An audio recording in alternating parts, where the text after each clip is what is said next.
नमस्कार, स्वागत है आपका दिल्ली एनसीआर दिन भर में। आपके साथ मैं हूं मुकेश गुप्ता। आइए बुलेटिन की शुरुआत से पहले एक नज़र डालते हैं अभी तक की हेडलाइंस पर। आज से बिन मास्क 2000 की पेनल्टी, 2 गज की दूरी का पालन न करने पर भी लगेगा जुर्माना। बंद नहीं होंगे दिल्ली के बाजार, सीएम केजरीवाल का ऐलान। दिल्ली पुलिस ने सक्षम कार्यक्रम से जुड़े 11 बच्चों को किया सम्मानित, कमिश्नर ने बढ़ाया बच्चों का हौसला। बंद हो सकती है दिल्ली और मुंबई के बीच हवाई सेवा, कोविड की वजह से ले सकती है सरकार फैसला। और दिल्ली एनसीआर में हवा फिर हुई जहरीली, बेहद खराब श्रेणी में पहुंचा वायु प्रदूषण। अब खबरें विस्तार से। देश की राजधानी दिल्ली में कोविड के बढ़ते केस के बीच आज से नए कोविड नियम लागू हो गए हैं। दिल्ली में अब बिना मास्क के नजर आने पर आपके खिलाफ 2000 रुपये की पेनल्टी लगाई जा सकती है। इसके साथ ही अब दिल्ली की सड़कों पर 2 गज की दूरी का पालन करना और कहीं भी गुटखा थूकने या फिर थूकने पर भी 2000 रुपये के जुर्माने का प्रावधान किया गया है। पेश है रिपोर्ट। राजधानी दिल्ली में कोरोना वायरस संक्रमण की रोकथाम के लिए बनाए गए नियम आज से लागू हो गए हैं। यहाँ फेस मास्क लगाए बिना घर से बाहर निकलने पर आज से 500 की जगह 2000 रुपए का चालान कटेगा। दूसरे राज्यों में भी बिना मास्क के घूमने पर चालान काटा जा रहा है, लेकिन वहाँ जुर्माने की रकम कम है। हालांकि ऐसा नहीं है कि दिल्ली में सिर्फ बिना मास्क घूमने पर ही 2000 रुपए का चालान कटेगा। अगर आप घर से बाहर निकलते हुए कोरोना संक्रमण की रोकथाम के लिए बनाए गए 4 और नियमों को तोड़ते हैं तो उसके लिए भी आपको 2-2000 रुपए का चालान जमा करना होगा। दिल्ली सरकार के मुताबिक मास्क लगाए बिना घर से बाहर निकलने पर 500 की जगह 2000 रुपए का जुर्माना लगेगा। अगर आप घर से बाहर निकलकर पब्लिक प्लेस पर थूकते हैं तो 2000 रुपए का चालान जमा करना होगा। पान, गुटखा और तंबाकू खाने पर भी जुर्माना भरना होगा। पब्लिक प्लेस पर सोशल डिस्टेंसिंग का पालन न करने पर भी 2000 रुपए का जुर्माना भरना होगा। क्वारंटीन नियमों का उल्लंघन करने पर भी आपके 2000 रुपए का चालान काटा जाएगा। वहीं कार में मास्क पहनने को लेकर भी गाइडलाइन दी गई है। अगर कोई अकेला इंसान कार से जा रहा है और उसने कार की सभी खिड़कियों के शीशे ऊपर किए हुए हैं तो उसे हिदायत देकर छोड़ा जा सकता है। उसका स्पॉट पर चालान नहीं काटा जा रहा, लेकिन उसे ये जरूर समझाया जा रहा है कि वो अपनी और दूसरों की सुरक्षा को देखते हुए मास्क का इस्तेमाल जरूर करे। और कार में अगर कोई साथ में है तो कार में बैठे लोगों को मास्क लगाना जरूरी है। दिल्ली में कोरोना बेकाबू होता जा रहा है। अब तक कोरोना से दिल्ली में 8041 लोगों की मौत हो चुकी है, जबकि संक्रमितों की संख्या भी 5 लाख के पार जा चुकी है।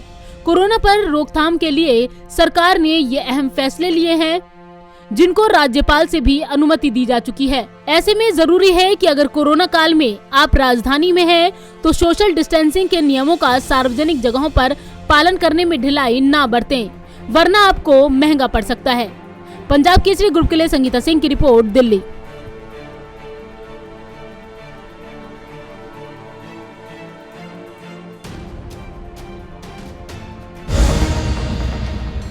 दिल्ली में मिली लॉकडाउन की सुगबुगाहट के बीच दिल्ली के मुख्यमंत्री अरविंद केजरीवाल ने तमाम व्यापारियों से वायदा किया है कि दिल्ली के बाजार अब बंद नहीं होंगे। लेकिन इसके साथ ही सीएम केजरीवाल ने व्यापारियों से बाजार में कोविड नियमों से जुड़े कानूनों को भी कड़ाई से लागू कराने के लिए कहा है। देश की राजधानी दिल्ली में कोरोना कहर बरपा रहा है, जिसके बाद दिल्ली में जहां लॉकडाउन के दोबारा लगाए जाने की सुगबुगाहट है, तो वहीं दिल्ली के मार्केट्स को बंद किए जाने की संभावना भी जताई जा रही थी। लेकिन इन सभी संभावनाओं के बीच मुख्यमंत्री केजरीवाल ने साफ किया है कि दिल्ली सरकार किसी भी मार्केट को बंद नहीं करना चाहती है। उन्होंने मार्केट एसोसिएशन से अपील की है कि वे ये सुनिश्चित करें कि मार्केट में कोई भी बिना मास्क के मिले तो उसे वे खुद मुफ्त में मास्क उपलब्ध कराएं। मुख्यमंत्री अरविंद केजरीवाल ने मार्केट एसोसिएशन के सदस्यों के साथ वीडियो कॉन्फ्रेंसिंग के जरिए अहम बैठक की। इस दौरान मार्केट एसोसिएशन के पदाधिकारियों ने कोरोना संक्रमण को देखते हुए कुछ मार्केट बंद करने की संभावना को लेकर अपनी चिंता जाहिर की, जिस पर सीएम केजरीवाल ने स्पष्ट किया कि दिल्ली सरकार कोई भी मार्केट नहीं बंद करना चाहती।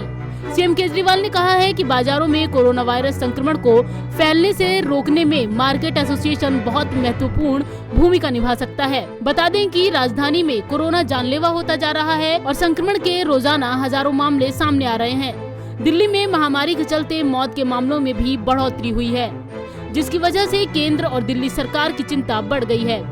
पंजाब केसरी ग्रुप के लिए संगीता सिंह की रिपोर्ट, दिल्ली।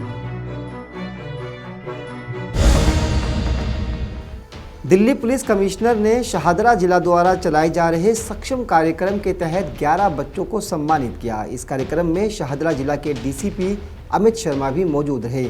आइए आपको दिखाते हैं क्या है सक्षम कार्यक्रम और क्यों इन दिनों दिल्ली पुलिस में ये मुहिम चर्चा का विषय बनी हुई है।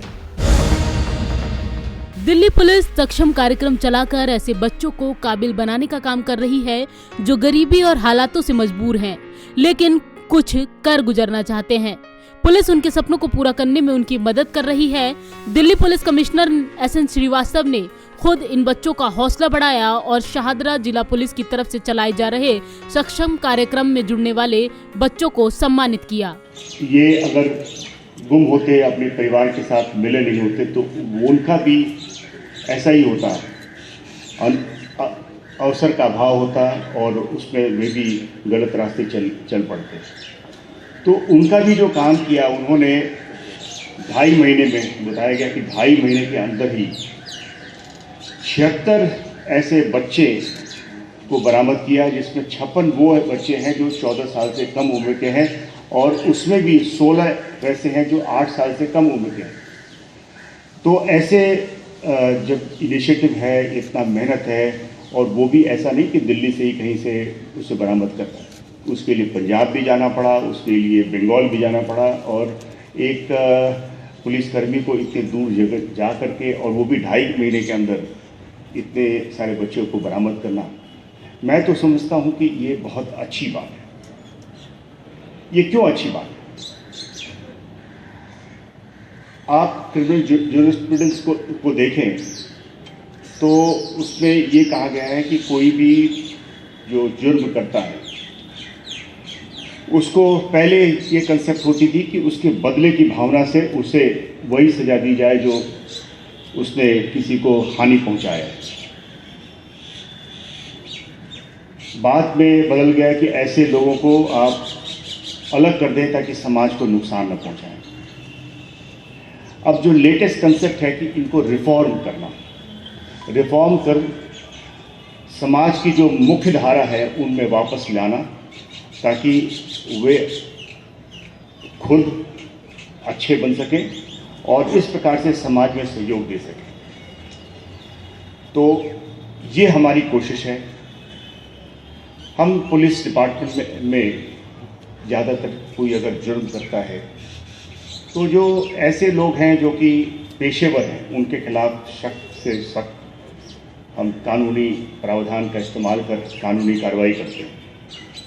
लेकिन ऐसे बच्चे जो कि शुरुआती दौर पे हैं और वे भटक गए रास्ते, तो हमारी पूरी कोशिश होनी चाहिए कि उन्हें वापस उनको रिफॉर्म कर और उनसे एक वो अपने लिए अच्छा करें, अपने परिवार के लिए अच्छा करें और साथ में ही वो इस जुर्म की दुनिया से बाहर निकल कर समाज के लिए कुछ भला करें।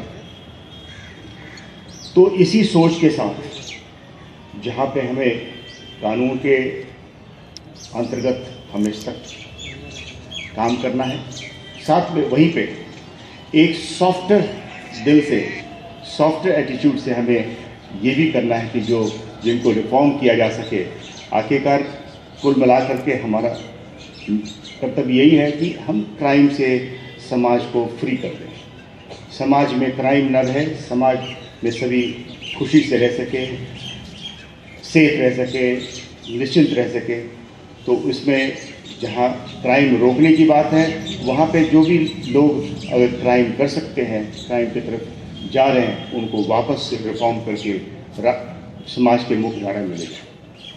ये प्रोग्राम किया गया, मैं बहुत प्रशंसा करता हूँ डीसीपी शाहदरा जिन्होंने इनिशिएटिव लिया, देवेश श्रीवास्तव जो युवा को आगे बढ़ा रहे हैं और काफ़ी इनिशिएटिव्स ले रहे हैं, उनकी तारीफ करता हूँ। अन्य सभी अफसरान को, सतीश गोलचा को, नरेंद्र बुंडेला को, जो कि इन सारे काम को बढ़ावा दे रहे हैं, उनको भी मैं उनकी काम की प्रशंसा करता हूँ। एक बार इस सभा में आए हुए सभी आमंत्रित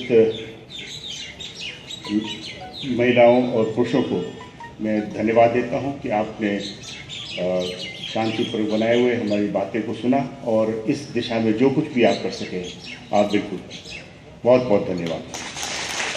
पुलिस कमिश्नर ने इस दौरान 11 बच्चों को सम्मानित किया। इस मौके पर पुलिस के तमाम आला अधिकारी मौजूद रहे। वहीं डीसीपी अमित शर्मा ने बताया है कि सक्षम कार्यक्रम के तहत शहादरा जिले में अब तक 77 बच्चे ट्रेनिंग ले चुके हैं। इन बच्चों में स्किल डेवलपमेंट के साथ साथ जॉब का भी प्रयास किया जा रहा है। शहादरा डिस्ट्रिक्ट ने एक सक्षम कार्यक्रम को लॉन्च किया था युवा स्कीम के तहत में, जिसमें कि वो बच्चे जिनको मार्गदर्शन की जरूरत है या वो बच्चे जो सही रास्ते पे आना चाहते हैं, पीछे उन्होंने कोई गलत काम कर लिया है, तो उन बच्चों के लिए हमने कुछ कार्यक्रम को आयोजन किया, जिसके अंदर में हमने समाज के विभिन्न वर्गों को जोड़ा जो कि उनको सुधारात्मक सोच उनके अंदर ला सकते हैं। और उसी के तहत काफ़ी बच्चों ने इस कार्यक्रम को जुड़ाव अपने आप महसूस किया और इसमें काफ़ी बच्चे जो हैं दिल से अब अपने देश की सेवा करना चाहते हैं और उनके लिए वो हर अच्छा काम करना चाहते हैं जिससे देश की उन्नति हो, प्रगति हो और साथ के साथ उनके परिवार, माँ बाप और फैमिली का भी नाम हो। इसमें दिल्ली पुलिस ने काफ़ी NGOs के साथ में मिलकर काफ़ी लंबे समय से इस ट्रेनिंग को कराया है और साथ में अब हमने आज के दिन में बिजनेस एसोसिएशंस और इंडस्ट्रियल डेवलपमेंट एसोसिएशंस को भी जोड़ा है, जो कि उन्होंने आज आप सबके सामने अपने आप को एक्सप्रेस किया है कि वो भी इनको जॉब के लिए ऑफर देंगे और साथ ही साथ इनके लिए आगे करियर की अपॉर्चुनिटीज में अगर इनको और स्किल्स की जरूरत है तो उन स्किल्स को भी इनको प्रोवाइड करेंगे। क्या क्या ट्रेनिंग्स दी गई सर इन बच्चों को? इनमें सबसे पहले हमने सुधारात्मक और दूसरा एक मानसिक सोच बदलने का सबसे पहले शुरुआत करी, जिसमें हमने इनको नए नए जो स्कीम्स आती हैं जिसमें कि सरकार बच्चों के लिए फैसिलिटीज प्रोवाइड करती है उसके बारे में जागरूक किया। फिर हमने इनको आध्यात्मिक कोर्सेज से भी जोड़ा और धीरे धीरे इनकी जो सोच थी उसको बदलने के लिए हमने इनकी काउंसलिंग कराई। काउंसलिंग के बाद में बच्चों के व्यवहार में एक बहुत ही व्यापारिक चेंज था जो कि सबके सामने विजिबल था और अब ये बच्चे जो हैं अलग अलग एसोसिएशंस के साथ, कोई बच्चा आगे पढ़ना चाहता है, कोई बच्चा काम करना चाहता है, कोई बच्चा इस कंटिन्यूअस कोर्स में ज्वाइन करके रहना चाहता है। तो जिसका जैसा मन था उसके लिए उसी तरीके की अपॉर्चुनिटीज हमने क्रिएट करी है ताकि वो बच्चा अपने मन के हिसाब से आगे बढ़ सके और उसी हिसाब से वो देश के लिए जो उसको जिम्मेदारी निभानी है वो अपने देश, अपने समाज और अपने लोगों के लिए निभा सके। कितने लोग बच्चों को सम्मानित किया गया सर इसमें? आज 11 बच्चों को सम्मानित किया है, लेकिन इस कार्यक्रम को हम करीबन 1 महीने से चला रहे हैं और इसमें बहुत ज़्यादा बच्चे पार्टिसिपेट करके जुड़ चुके हैं और सुधार उनके अंदर एक बहुत ही साफ विजिबल रहता है और लगातार बच्चे इसमें जुड़ते जाते हैं। सर आगे भी ये कार्यक्रम इसमें कितने बच्चे ने प्रशिक्षण प्राप्त कर लिया कुल मिला के अब तक शहादरा डिस्ट्रिक्ट में? इसमें बच्चे जो हैं अलग अलग कलाएं सीखने का अपना उन्होंने प्रस्ताव रखा है, तो अब हम उन तरीके के समाज के जो जिम्मेदार लोग हैं उनको जोड़ रहे हैं। जैसे आज हमने 11 बच्चों को सम्मानित किया है, कुल मिला के पिछले 2 हफ्ते में 77 बच्चे इस कोर्स को ज्वाइन और कर चुके हैं। तो इस तरीके से बच्चे जुड़ते जा रहे हैं और हम उनको लगातार निरंतर, कोविड की गाइडलाइंस हमारे लिए सबसे सुप्रीम है, उसके तहत में हम सारे प्रोग्राम को ऑर्गेनाइज करें। ठीक है सर, थैंक यू सर। एक बार इंग्लिश में भी। इस अभियान के तहत ऐसे बच्चों को मौका दिया जा रहा है जिन्हें अवसर नहीं मिला और वो मुख्य धारा से जुड़ना चाहते हैं, देश और समाज की सेवा करना चाहते हैं। ऐसे बच्चों को दिल्ली पुलिस की तरफ से अलग अलग माध्यम से ट्रेनिंग दी जाती है। जो पढ़ना चाहते हैं उनके पढ़ने की व्यवस्था की जाती है और जो काम करना चाहते हैं उनको काम की ट्रेनिंग दी जाती है। दिल्ली से सुरेंद्र सिंह के साथ संगीता सिंह की रिपोर्ट, पंजाब केसरी ग्रुप। दिल्ली और मुंबई के बीच हवाई और रेल सेवा पर बंद करने का खतरा मंडराने की खबरें सामने आ रही थी। हालांकि इस बीच रेल मंत्रालय ने आगे आकर किसी भी तरह की रेल सेवा को रोके जाने की बात को खारिज किया है, लेकिन हवाई सेवाओं पर किस तरह का रुख रहेगा इस पर अभी सफाई आनी बाकी है। आपको बता दें कि दिल्ली में बढ़ते कोविड मामलों को देखते हुए महाराष्ट्र सरकार कुछ कड़े नियम या कड़े कानून लागू कर सकती है, जिसका सीधा असर देश की राजधानी दिल्ली में रहने वाले लोगों के जीवन यापन पर पड़ेगा। दिल्ली में कोरोना संक्रमण के बढ़ते मामलों ने जहां दिल्ली सरकार की चिंता बढ़ा दी है, वहीं एनसीआर में लोगों की टेंशन भी बढ़ गई है।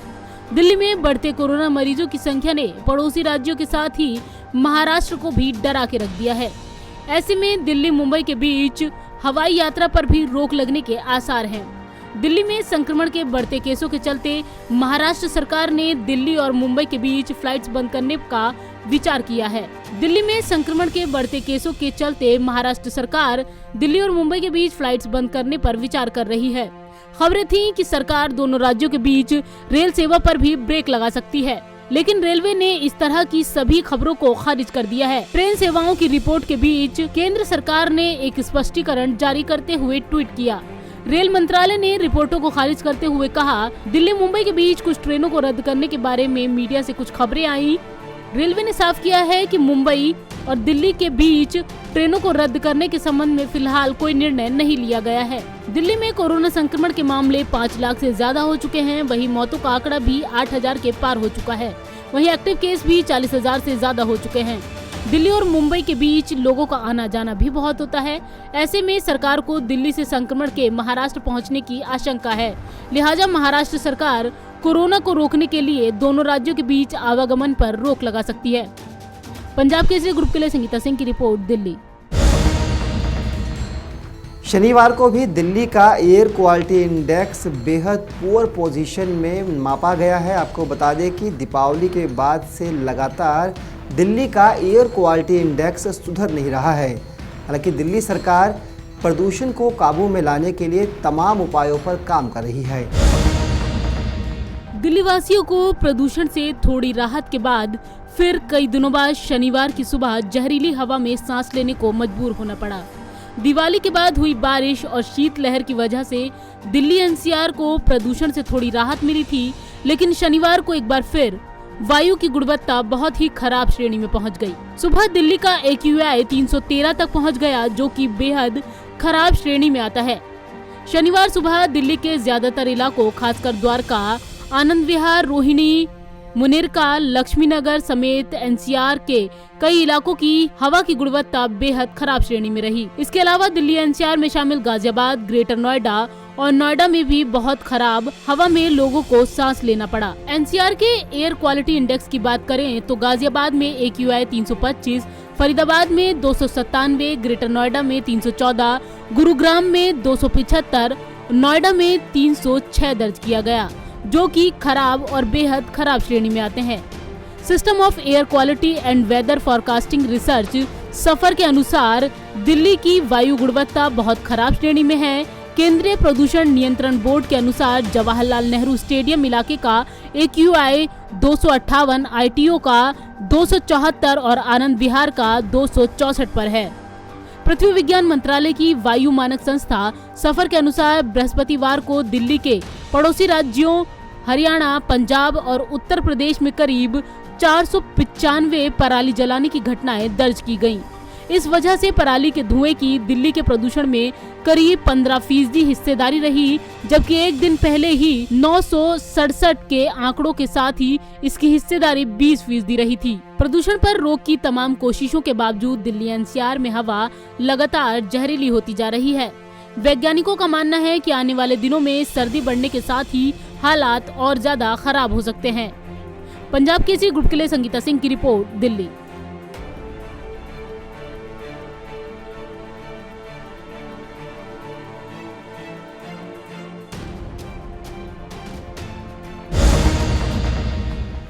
दिल्ली एनसीआर से जुड़ी तमाम खबरों के इस बुलेटिन में फिलहाल के लिए इतना ही। मुझे दीजिए इजाजत, नमस्कार।